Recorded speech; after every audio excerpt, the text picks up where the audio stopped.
Welcome back to another episode of Buffalo Happy Hour. Mike, what's going on? Derek, I'm in a mood, bro. Why? I'm really not. So we will start today's weekly episode off with a useless fact. When dogs poop, they like to face north and south with their bodies. They like to adjust their bodies to their in line with the north and south axis. That's why they spin in circles. So, fun fact, outside of the fun fact and useless fact of today's episode, I am running data on Sam to confirm that useless fact. I can tell you right now, Cleo does not care. She doesn't care about most things. But that's one of them, because she doesn't care where she is. She just will. Sam straight up spins in circles before he poops. Really? So I'm very curious to see how far off of north and or south he is. I've tried it on my buddy's dog the night I read the useless fact, because I was doing research for today's episode. I was like, she just pooped. So I checked, and she was 30 degrees off of dead north, which was wild. She shot a 30-degree azimuth with her head, and north was right over her left shoulder. She took a poop. Really? Yep. So I'm gonna run some data on Sam over the next week and see what's going on. I mean, you're right. It is closer to north than it is east or whatever, but 30 degrees is quite a big difference. Is it though? Yeah. For a dog that doesn't have a compass, So what that would can you- spin in circles and find north. Or south. I mean, Got a 50-50 chance. 30 degrees only matters if it's over the course of, a 50-meter movement or a 100-meter movement. So what would you would you consider 45 still impressive? I Or 40? I mean, 40, I'd be like, all right, that's fine. Maybe you were thinking about other things. Maybe it was like a real big poop. Maybe you had the poop sweats. Who knows? There's a lot of things that happen inside of a dog's brain. I'll have to do some research on Cleo, too, to see what she does. Do you have a compass app on your phone? No, I know what north and south is, though. Well, it's easy for you because you have Union right here, and it runs Correct. north and south. Yeah. Yeah. So I know where north is. All right. Where's south, Derek? Where do you this the opposite way? That's what I'm talking about. You're facing north right now. I'm facing south. So are we dogs? No. What were you about to ask? I don't know anymore. Okay, well... No, forgot it again. okay, Before- I was just going to tell our fans we're back to our normal seats, so no reason to flip out and or text us saying, "Ah!" So we're good. And we're ready to rage. I'm excited for this week's episode, man. We have no idea what we're going to talk about, but things are fine. Never do. So First, because it's happening tonight, Bills are playing the Tennessee Titans. What is your prediction for today's score? Because I didn't ask you all day. No, you did knowing not. that we were going to be here today. So what's your prediction All for right. today? Prediction for Bills-Titans Monday Night Football. It is current time 5:30. So we have 3 hours before kickoff. I'm going to say Bills are going to win this game over the Tennessee Titans. I'm going to say 42-20 Bills. Really? 42-20 Bills. I am going to guess it is going to be a little closer than that. I think today is going to be our first game that we really flirt with that 35-point range that we've been so successfully exceeding. I think we're going under that. I'm going 32-21. Why? Because they have an insanely good run game that they're able to knock a lot of time off of the clock. And Josh Allen has been so great lately throwing the ball downfield, and I think that today is going to be the day that he struggles a little bit. And the fact that Henry also will take a lot of time off the clock. We won't have as many drives to get to the end zone. So A.J. Brown and Julio Jones are their two main wide receiver threats. A.J. Brown is hurt. He's questionable to play. Julio's set to play. So questionable means they're going to play. Tennessee plays everybody. Yeah. They don't care. So they have a very archaic way of going about injuries. Hence Taylor Lewan. For an example, if anybody needs proof, look at his snap count while he's hurt. Yeah. So but he's also hurt right now, right? Correct. Yeah, he's so not playing. A.J. Brown is not going to have the same game time, snap count, repetitions, however you want to put it, until week 10. That came out today. So he is going to be used in like 1st and 5, 1st and 10 situations where it's not a huge workload for him. Is this a prediction or is this? No, this is fact. And then Taylor Lewan has obviously his knee that he's still not 100% back from yet, but he's also got that foot-toe issue, so he's on a series, off a series, and it's weird. But they still need him to play because our offensive line is dismal. So those two are a great impact because of the fact that our defense is playing so well this year that the offensive line troubles opens up a lot for our defensive line. Having Starla Tuale playing this year is going to really help in the Derrick Henry front. When you look at his snaps, he's on pace. Let me get this number right. A disgusting amount of yards. No. He's on pace for a disgusting amount of carries for the year. In regards to durability, we don't know if he's able to sustain what they're forcing him to do for the coming years because it's ridiculous. He's on pace for 482 carries this year. It's wild. That's ridiculous. A star running back, like a workhorse back, it's about just over 300. Yeah, and he's at 482. Close to 500 carries for the season is a lot on the body. So and he recently signed a contract where he's under contract, I believe, for like 3 years after the season. So there's a lot to Derrick Henry, but their offense is so one-dimensional and their defense is not that scary. No, like when we're playing the Ravens, it's like, all right, that's a defense we got to literally a game plan for us, figure out how we can make it work. How do we go about it? Tennessee, it's kind of wide open, but it's tough for a lot of Bills fans because we've talked about this in the previous weeks. The last 18 years, we're so conditioned to we could easily lose this game. But our team in the last 2 to 3 years has been so sound that it's conflicting with our condition over the last 2 decades where it's so weird to know, like, no, we're playing good football. It is going to be okay. It's like someone's lying to us. Right. It's like, no, you're that weird stepdad who's going to try to buy me pizza and win my love. Like, it's not how this is going to go. So I'm excited for tonight. I just think we're going to blow it out of the water. And a lot of that stems from last year's meeting where we got a really sour taste in our mouth. We were very professional with the media. We were very professional in practice. But there's some hidden embers that we're just going to reignite and then just go all out. That's what I'm hoping anyways. So that's why my prediction is where it's at. So we'll see. The only thing that I guess I'm questioning a little bit is why, like, I understand the need for Milano because he's a great inside line, like he's our best linebacker. Coverage. He's amazing. But you don't have an insanely good tight end that can destroy you. You have 2 injured wide receivers, and you have a running back that can run through anybody. So why risk Milano getting injured by putting him in this game when we have a bye week next week? We can let him rest this entire week and get 2 weeks off, another 2 weeks off. So what I heard and also what I know, the Buffalo Bills as an organization have a ridiculous amount of people on their staff specifically for recovery. And it's all anybody on the roster can utilize was at the field house. And the field house has a multitude of things to utilize between massage therapists, the chamber, the cryo chamber, whatever the hell, like where it like freezes your body. And then saunas, the works, nutrition, the works. Like all of that is in the field house to be utilized for recovery. And the Bills don't play a player until he's 100%. So, which is weird because Diggs played hurt last year, Beasley played hurt last year, and I don't know if it's because they never reported it to the team so that they could play, but we know that when someone is going through something and it's known, they're not in. So, for Milano to play tonight, he'll probably still have a limited snap count.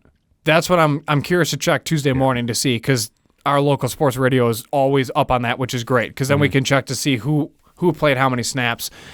Even if Milano plays 50% of the time, it's still an upgrade. Just because him and Edmonds play so well together. Right. But behind Milano, the linebackers behind Klein is playing out of his mind. Yeah. And behind Klein, he's playing out of his mind. Like, we're so deep, it really doesn't matter. That's why I'm curious as to why we're making him play if we don't. Because it helps the team win. Yeah. And that's at the bottom line. That's what keeps people's jobs is winning football games. That's it. That's the only reason you're allowed to come back on Monday after a Sunday game or Tuesday after a Monday game is because you won the game. No matter what your position is within the organization, if you lose, that's the National Football League. So I think that's why, to answer your question, but I'm not upset about it because even if he does, slightly like tweak it or kind of hick it up, he does have that bye. Right. And then beforehand, while he's playing and he's fresh and he's not thinking about his injury, he's making an impact because he makes an impact every play. It's Matt Milano. Dude, he's been playing out of his mind since he's been on the Bills, and I've always been obsessed with him. Oh, yeah. And he's a beautiful human being. He's a stud. It's kind of obnoxious, but yeah. I mean, if he's wanting to be on the pod, I would love to pick his brain just because his football IQ is disgusting, and then his instincts take over, and it's like, dude, you're doing things that don't, like, have you ever watched Ray Lewis on tape? I try to stay away from murder. It's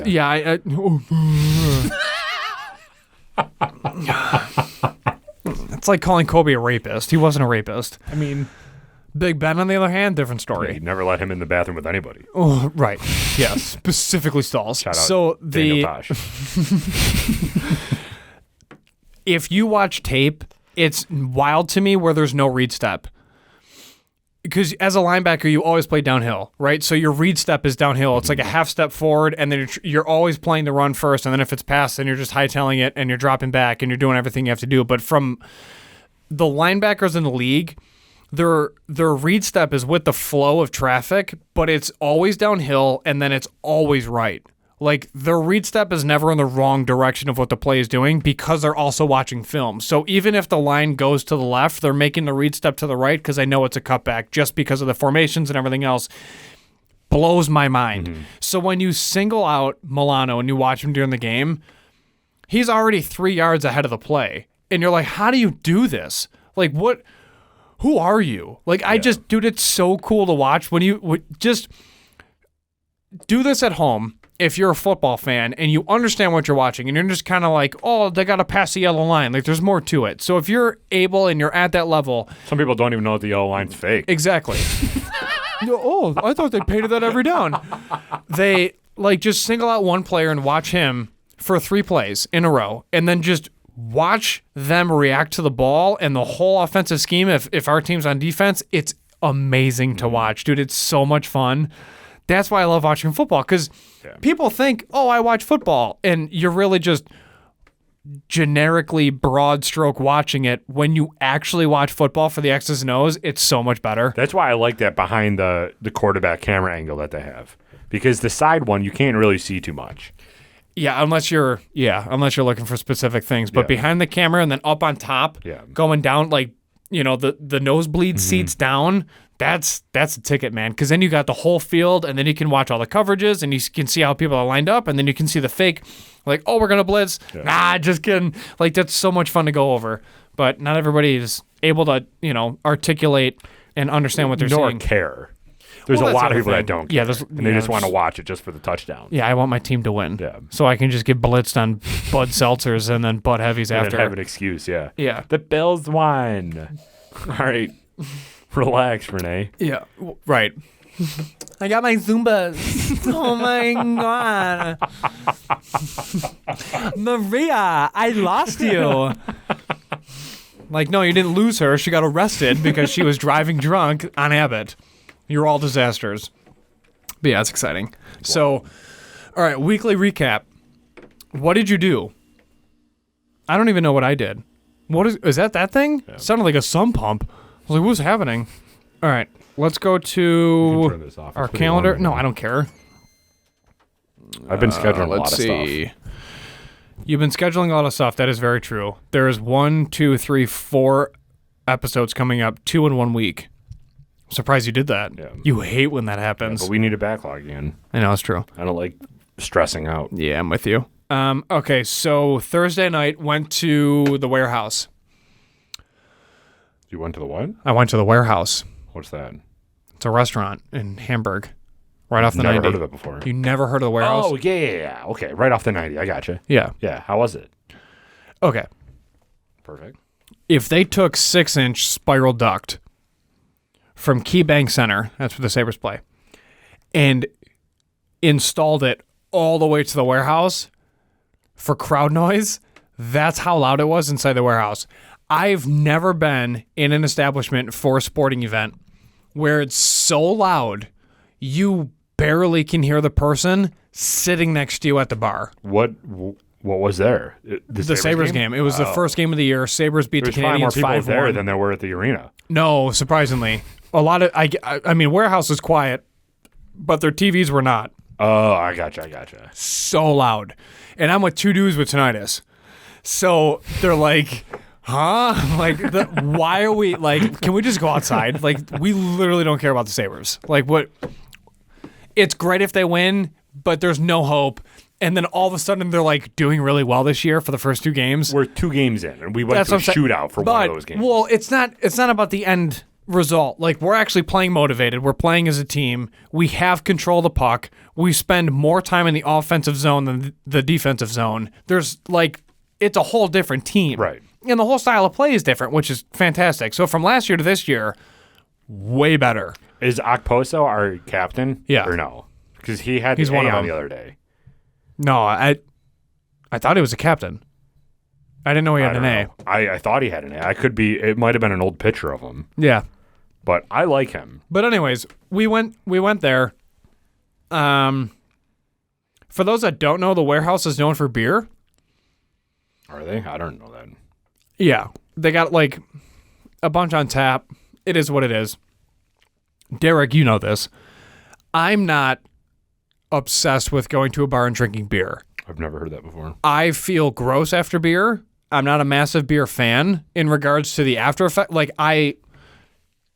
long days worth of work, nothing better than having a beer. Totally get it. I support people that drink beer. It's just not for me.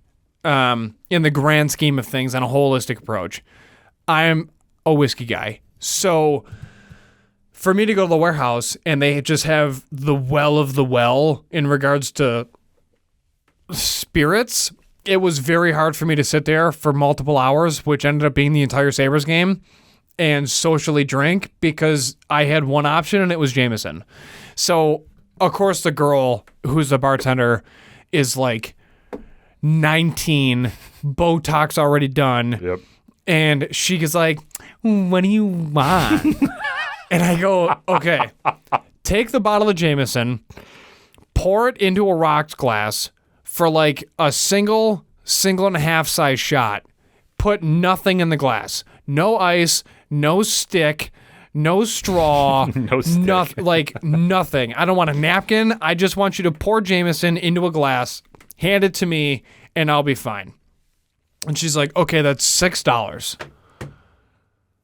Like, okay. So now that you brought price up, let me ask you a question. How much do you charge for cherry wheat? And how much do you charge for the smaller size of cherry wheat? Because sometimes they have like the smaller glass. Beer? For beer. Yeah. Sam Adams cherry wheat. Yep. That's one of my favorite beers. To clarify. Yeah. $8.50. They only have one size. And I go, okay. I understand who's in office right now for the President of the United States, okay? But I also understand that I'm not downstate in Long Island. Cherry wheat does not have to be $8.50 for a 12-ounce pour. That's insane to me. And I go, okay, what about... You can buy a 12-pack for like $15. Right. I was like, what about Blueberry from EBC, Yep. from Ellicottville? And she's like, oh, that's like $7.50. I'm like, okay, I'm done. Just pour the Jameson in the glass. I'm good. And she's like, perfect. Do you want food? Like, no. I was there for 4.5 hours. I spent $12. 2 glasses of Jameson. 2 glasses of Jameson. Neat. Nothing else. And people were looking at me like I was out of my mind. They're like, how do you drink that? And I'm like, dude, this is so sweet to me. Yeah, no, like, really. there was so many sugars. I'm like, this is nuts. I'm like, it tastes like sugary juice. It was great. No food. Drove home. Felt great. Woke up the next day ready for work. I love it. That's a good thing about whiskey, man. That's what I'm saying. Like, you don't feel weird afterwards. Yeah. Do you feel weird after beer? No, but I drink more beer than you do. You do. Yeah. But you don't, like, your stomach doesn't bother you? You're not really. foggy? Well, I'm also not drinking a ton. So, like, the other night I had a beer. I just opened one, and then that was it. So, like, I'm only having one 12-ounce can, and then I'm saying, see ya. Yeah, right. And then I just drink a ton of water. Yeah, I don't, like, no matter the amount, it's still just kind of like it Really? doesn't sit well. I don't know what it is. I can't do it. And I don't know why. Probably because I had my first beer when I was 12, but that's a different story Perfect. for a longer episode. Just kidding. He did not. FBI, watch this. Okay, FBI, go to South Buffalo and ask anybody when they had their first beer. It's either 12 or 14, depending if they were in a VFW or not. Give me a break. Listen, FBI agent with your cheap shoot and your awful haircut. Let me tell you something. We all know you had a beer when you were 12, and then you lied to the bureau about it. Speaking of FBI, when did you, or how far are you on Blacklist? Did you finish it yet? No, we're on, oh, geez, like 16 or 17? I'm not that. I'm only on like 8. Oh, we're way past that. Yeah. I'm trying to like draw it out. Gina asked me the other day, she's like, oh, you're on episode 8. You're almost done. I'm like, no. Blacklist doesn't roll like your little budget Netflix films that only have 8 to 10 episodes. It says 22 episodes. 22 episodes a So season. you're fine. Yeah. And what I love about that is 22 obviously is one a week. So that means half of a year. By the time that gets filmed, released on TV, then it gets released on Netflix, and then you watch it, you only have like another half a year until the next one comes out on Netflix. You don't have to wait 4 years for it to come out again. And there is a season 9. I love it. They didn't confirm season 10 yet though. Right. So I wonder what's going on. But I'm only, no spoilers, Michael, but I'm only on episode 8. So where are you at in the show? What's going on? I don't know. The last time I watched it was like 3 days ago. We just got back with, Keen was with, Reddington just did something, and now Keen just re-entered back in. What did he do? Because she had her little hiatus? Yeah. Okay.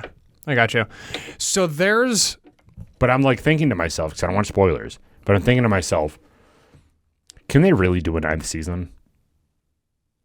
Like, at what point are you done with the show?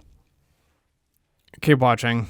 But If they can do a 9th... I don't know if a 9th season of 22 episodes might be too much, but a 9th season makes sense. yeah, They... I was ready to give it up after the animated episode. If they came out hot with animated again for the 8th season, I would have done. I would have been burnt. I would have been so burnt. But no, like the writing in this episode, in this whole season is incredible. Who's your favorite character?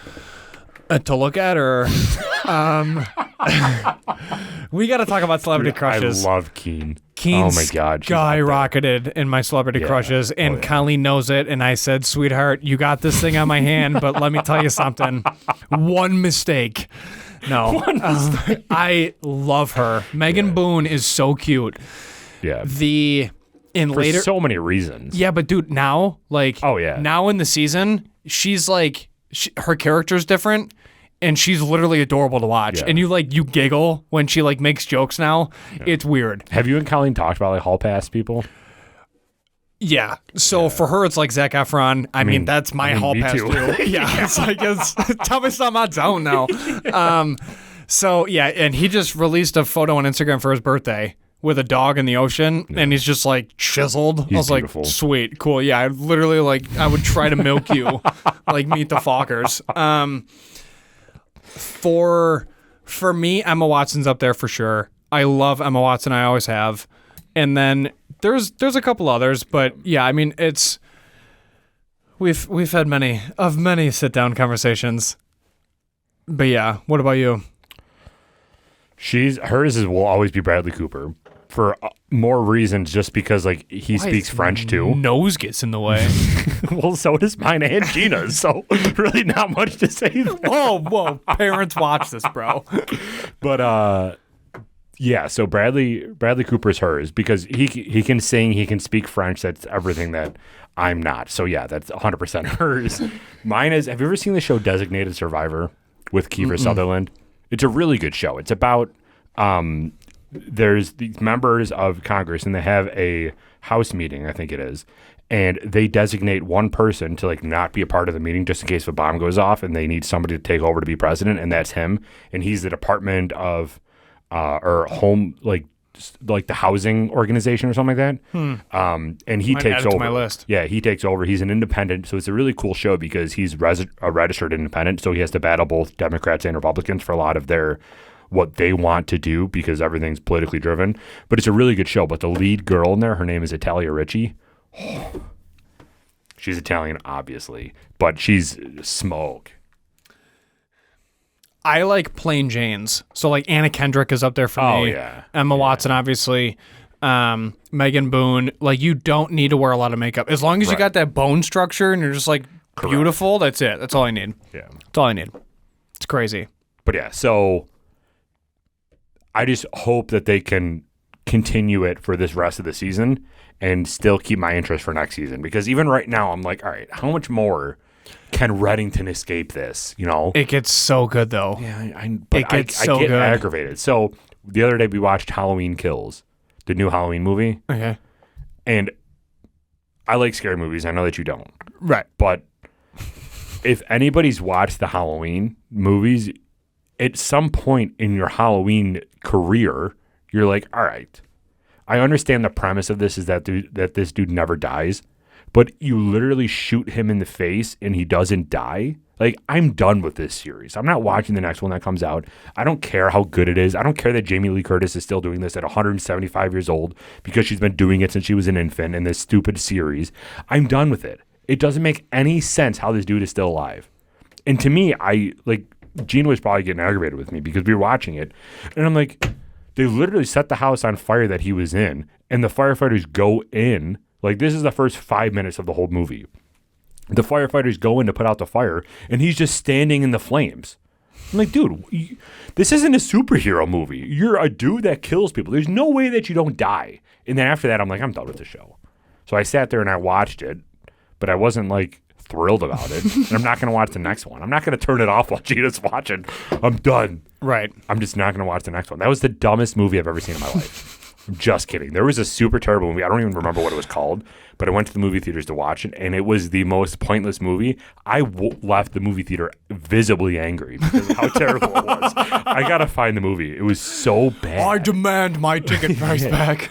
I got to get the name of the movie right because one of them is an actual sad movie about like some woman who had cancer, and that was not a bad movie. But the movie that this one was, it was terrible. I want to know how many times Regal has been asked to refund tickets because of how bad the movie was.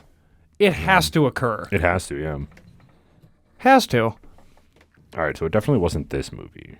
Yeah, try to look that up. I'm curious. But how was your week?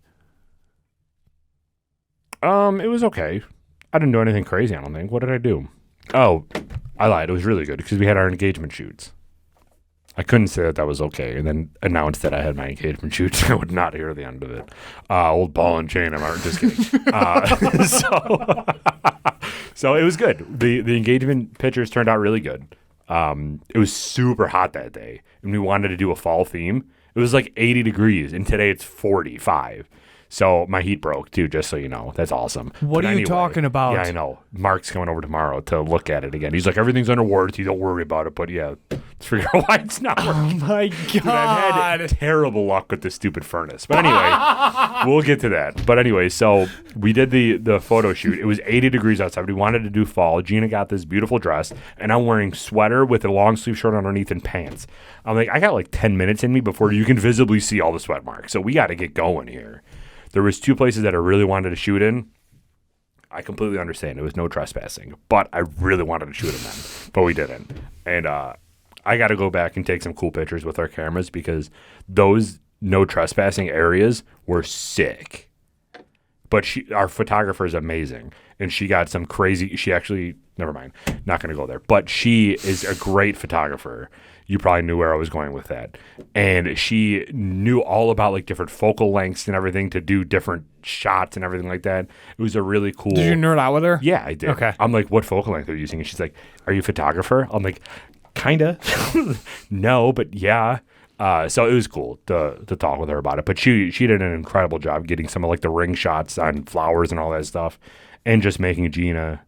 Obviously, Gina looks great all the time, but making me look good is also a very good plus. So it was cool. It was a good time.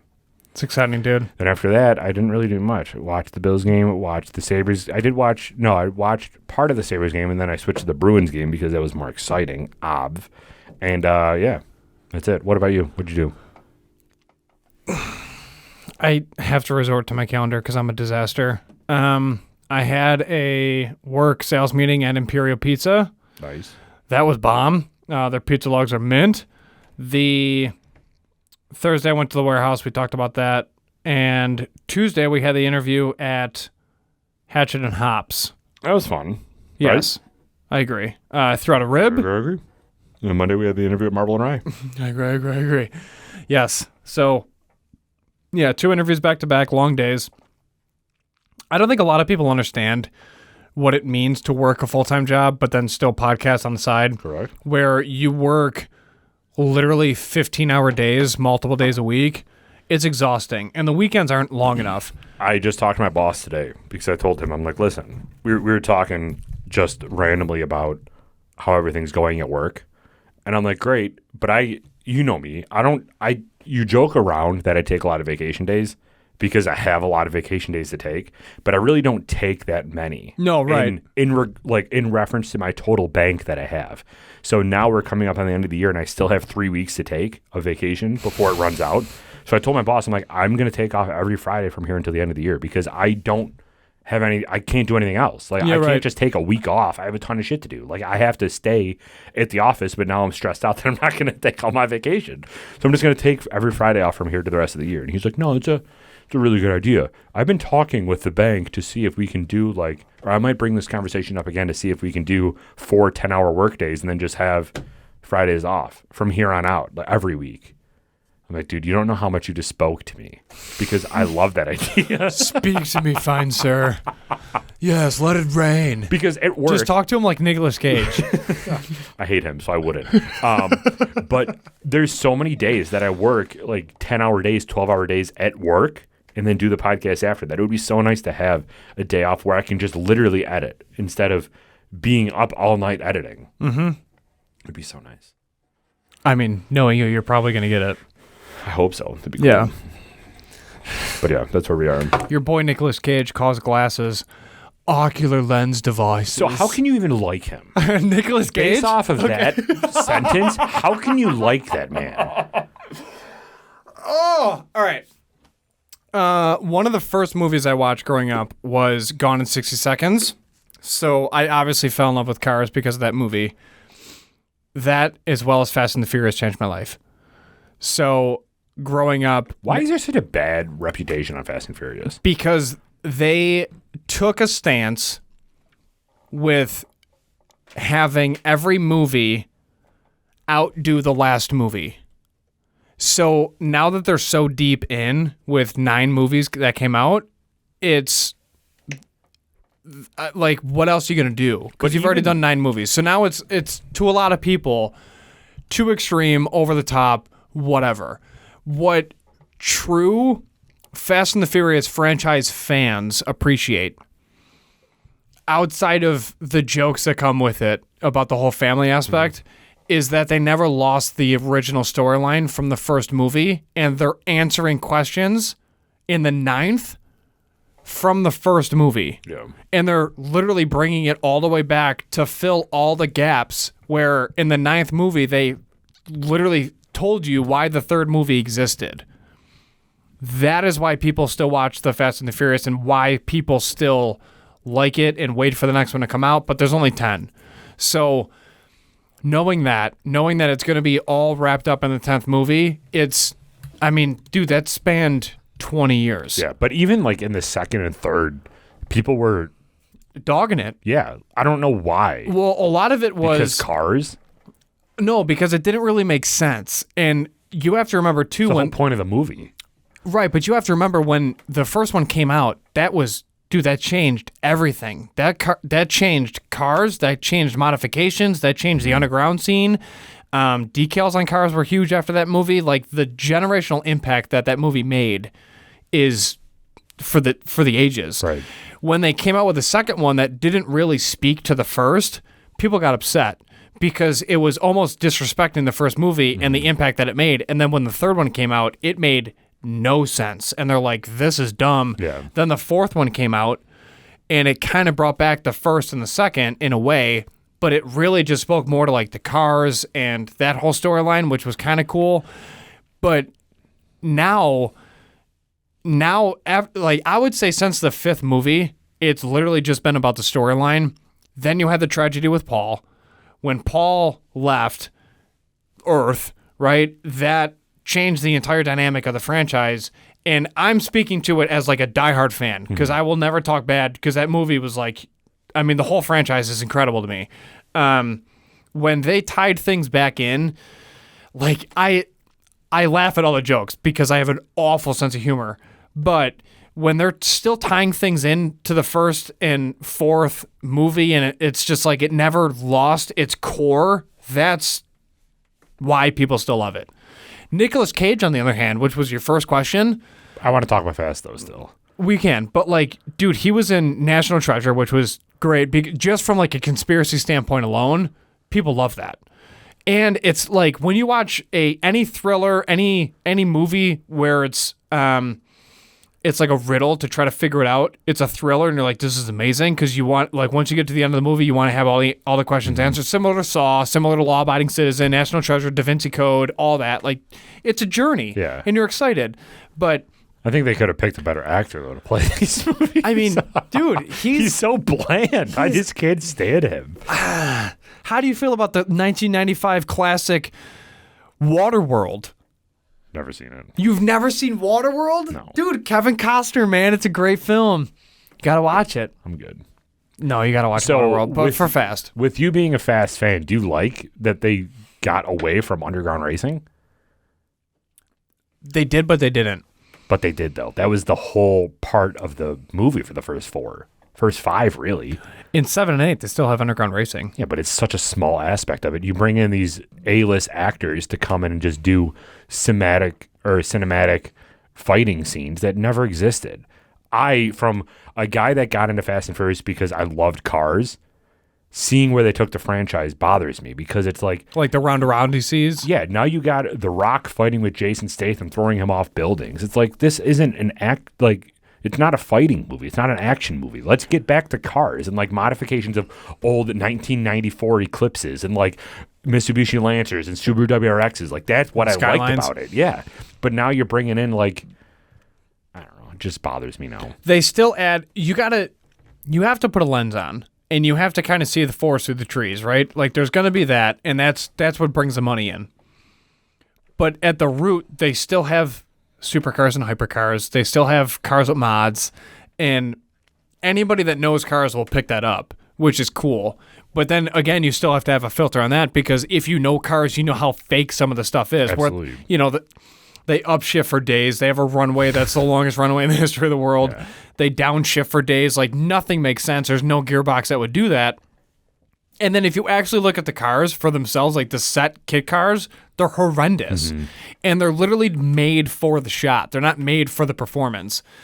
But it's the point behind it that's what brings car people back into it. So you got to take it with a giant grain of salt and then understand there's going to be some nonsense. But that's a part of it. I mean, there's Hollywood involved. I lost interest after the 7th. I haven't. And have you seen 9? No, I haven't. They should have kept me in. They should have kept me in from the 7th and 8th. They deviated way too far from why I was passionate about the movie. They didn't, though. They did, though. You got to see the forest through the trees. So, like, if you watch the 9th movie... But I don't, though, because my whole part... I know, you're literal. My whole part... Well, not even that. It's just I like the racing aspect. Yeah, and the cars. I like the underground scene, and they just left that. Like, the entire part of that movie was gone for me. And then when they started bringing in these A-list actors, it just didn't fit with why I watched Fast and Furious. Mm-hmm. So I will watch it because I do still like the franchise. It's just it's not on my bucket list anymore like watching 1, 2, 3, 4 was. Like I had to go to the theaters to watch them. Now I'm just like, I'll get to it when I get to it. They brought elements from 6, 7, and 8 into 9 that answer your question. What 9 and 10 are is tying all the loose ends together from the very first movie. Which is cool. Incredible. And they're doing such a good job with it. And they're showing things that directly relate to the first movie. So when we watched the 9th, I had to pause it multiple times and then explain to Colleen, hey, do you remember in the first movie when this happened? And she goes, oh, yeah. I was like, that's this. And they're answering that now. Yeah. I hope they show this, press play, And then they show it, and I was like, that's amazing. That's such good writing. Like, from that standpoint, incredible. And then, of course, there's nonsense where they're in space or whatever, and you're just like, okay, and you roll your eyes. But what else are you going to do? When you know that that's the point, is to up the last movie, of course I have to go to space because they've done everything else on Earth. So let me ask you this. Do you think that was their plan all along? Was to up every movie? Not to up every movie, but to go into this direction. Because for me, what I think happened is they did 1, 2, 3, and 4, and people started to lose interest. And they're like, let's up the action part of it and try to get more money for it. 100% what happened. 5th, 6th, 7, and 8 was more of a, I don't want to say money grab because that comes off as bad, but was more of an appeal to a larger audience. And they lost the traditional roots of what 1, 2, 3, and 4 were. And now 9 and 10 might be amazing because now they're combining it all together. But I feel like that is a lucky afterthought to now end the series. You know what I'm saying? Like, I don't think that they planned 1, 2, 3, and 4 with the end goal of making these 4 in between to round it out with 9 and 10. I think that 9 and 10 just happened to be like, how do we come out of this? Because we're losing our original audience base. That's at least my interpretation of it. No, it's mine too. Yeah. I just do my damnedest not to forget the original root of what made it great. But yeah, if it was a good, like any good trilogy is done after 3 movies because it's a trilogy. Look at The Matrix. You explained Even though everything. they're bringing it back. They're bringing a 4th back. Yeah, which is ridiculous. I wonder how they're going to do that. Yeah. Is it going to be a brand new? Or is it going to be like a reenactment? That's what's great. You got to watch it. 1 through 3 was us growing up. You have to watch it. I'm more interested to watch it to see how Keanu Reeves does at 50 years old now. Dude, he's crushing John Wick. You think he's going to worry about The Matrix? That's Bush League for him. Trinity was my first hall pass because I loved her back when she was... Yeeks, when she's on that Ducati, bro. That's what I'm saying. Mm-hmm. Oh, I love Trinity. But yeah, like, she's aged. Keanu Reeves has aged. It's going to be very interesting to see. Lawrence Fishburne is a completely different atmosphere. He's aged to the 9s. Right. Like, he's shot up there. Right. So it's going to be interesting to see how they round it all out. I just watched The Matrix again the other day. That's a classic, bro. Yeah, it's a great movie. Matrix Reloaded, I think, is my favorite from an action standpoint. Yeah. The first one's obviously a classic, and the third one is great from a storyline. But yeah, so Nicolas Cage. What bothers you about him? Everything. His voice? The way that he talks, the way that he looks, everything about him. I look at him and I'm like, I can't watch anything with you in it because I just get aggravated. Maybe that's shallow-minded of me, but actually it is shallow-minded of me. But I still can't, like, have you ever watched an actor and then you watch him in something that just doesn't fit and you're like, I can't watch this? Like that new show. I didn't watch it yet, but I want to. The new Sirius show where Steve Carell is serious. And it's like, I don't know if I can watch you in this, dude.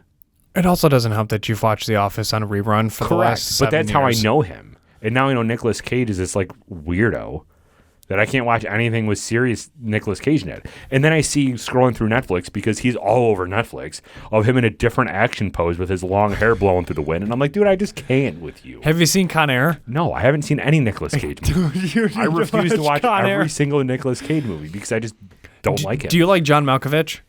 Kind of. You know, like, have you seen Red? Yeah. Okay. He makes Con Air incredible because he's a genius, but he's also hilarious in that movie. You need to watch Con Air.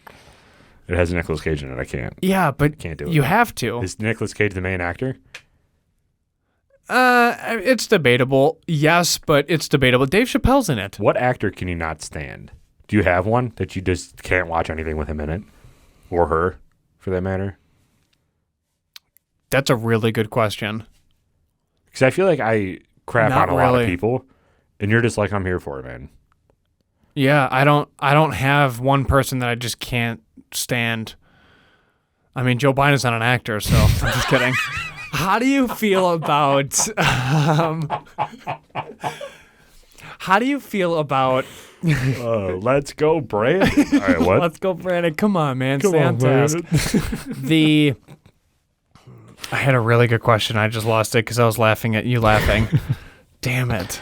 It'll come back to me. No, I don't feel like I have one person that I can't watch. You were going to say, what do you feel about? Yeah, and then nothing. No. I can't remember right now. Oh, God. That's funny. We're dumpster fires. Yeah, it's 45 minutes. Should we round out? you Because I don't feel have- like if we get on another topic, it's going to be another hour. You don't have any actor? There's not one, because I can think of a couple. Oh, yeah, that's what I was going to say. No, dude. I mean, I feel like we're blessed in our generation of actors between Leo, Tom Hanks, Denzel Washington.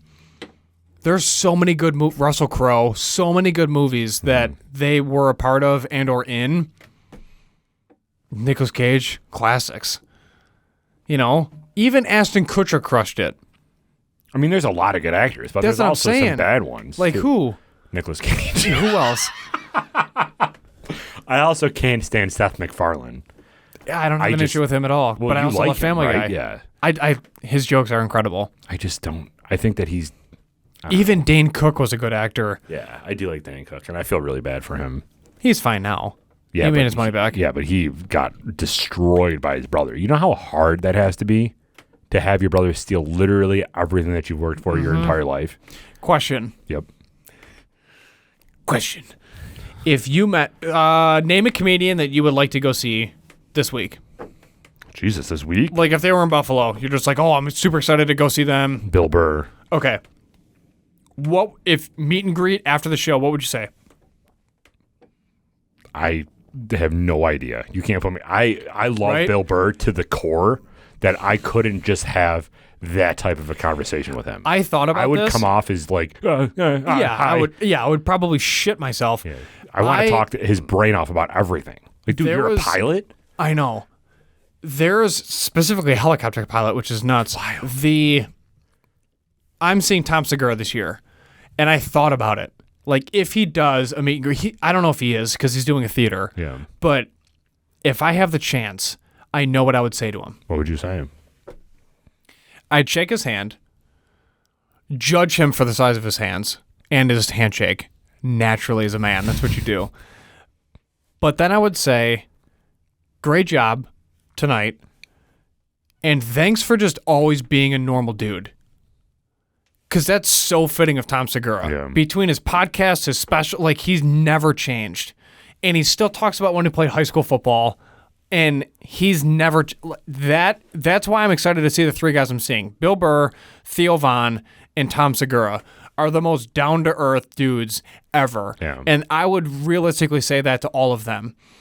Thanks for just being a normal dude and paving the way for anybody to quote-unquote make it, but just not letting it get to you. Like, you're raising a family, you're doing good things, but you're also legitimately changing comedy and how that relationship is from you to guys younger than you. And you're not a douche about it. What I like about, there's very few comedians that you can actually look at and say that they are a funny person versus they tell funny jokes. Yes. Because that's a huge difference. Like Bill Burr, Mike Birbiglia, those are two that come to my mind right off the bat, where they can tell a story and it's funny because they're just funny people. They know how to deliver things. They're just a funny person. That's different than like Dimitri Martin going up on stage with a guitar and saying, you know, funny thing about vitamins, they stopped after F or whatever. It's like, dude, sweet. I get it. And that's funny to a certain extent because you're like, oh, I never thought about it that way. But like when you're legitimately funny like Bill Burr is, you can listen to his podcast where he's literally talking about himself like you and I are right now. And you just laugh and laugh time and time again because you're just like, dude, your mind is so out there. And you're just such a damaged human, which makes you so funny. Yes. Like I love listening to them because it's like, you know that this is because they are genuinely funny people. And getting a drink with them would be the most fun experience of your life because you can just sit and talk to them. Yeah, until they tell you I can't drink anymore because I had a problem. What are you talking about? Like, you don't want to listen. So funny. Same with Joey Diaz, where he talks about Buffalo, and Theo Von calls him and says, I'm lost. And he's like, what street are you on? And then he tells him, he goes, okay, look to your left. You're going to see a pizzeria. Across the street's a bowling alley. Go in the bowling alley. What are your thoughts on Bert Kreiser? Do you like him? I do. Yeah. And I respect his grind.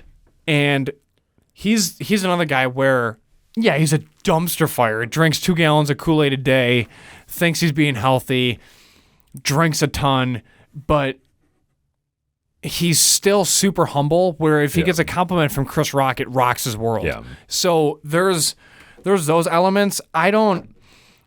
Realistically, I don't know any comedian that I'm like upset about or annoyed with. Yeah. There's with Bert, I like Bert a lot. I think that he's super funny. I think that he's funny because he's so dumb and he doesn't know anything. But he's brilliant. I know, which concerns me because I'm wondering if a lot of it is an act with him. That's the best part. Like, when he can run a business, but then he can't add to 5. Right, sure. So as long as it's not an act, I like it a lot. But if it's an act, it bothers me. Like when COVID first started and they did that virtual comedian virtue signaling thing, Adam Sandler came on and Bert lost it. He had no idea what to say, and he destroyed the entire interview because he was too busy fangirling about Adam Sandler. And I think about that all the time when I listen to Bert. Because I'm like, this dude is actually genuine. But part of me thinks that when he says stuff, it's just like, are you just saying this to like embellish stories to be funny? And that's my concern with him, is that some of his stuff teeters on that line. And I'm like, But then I listen to him with 5 hours on Joe Rogan, and I'm like, all right, this dude is just an idiot, and he's funny. Do you listen to Two Bears, One Cave? Not a shout out? I can't. I don't know why. I can't get into it with them too. Really? I think that they are just too similar and so immature, both of them, that I just can't get into it. I laugh. That's so part of hard. me too. That's also why I don't really like Family Guy and Seth Macfarlane, because I'm not a huge fan of like immature comedy. I can take it, but a lot of the times I'm just like, it's just like, okay, dude, I get it. What's immature about? What do you mean by that? What's immature? Like fart jokes, like doing shit like that, like doing drugs, like that's all immature shit that's funny when you're young 20s.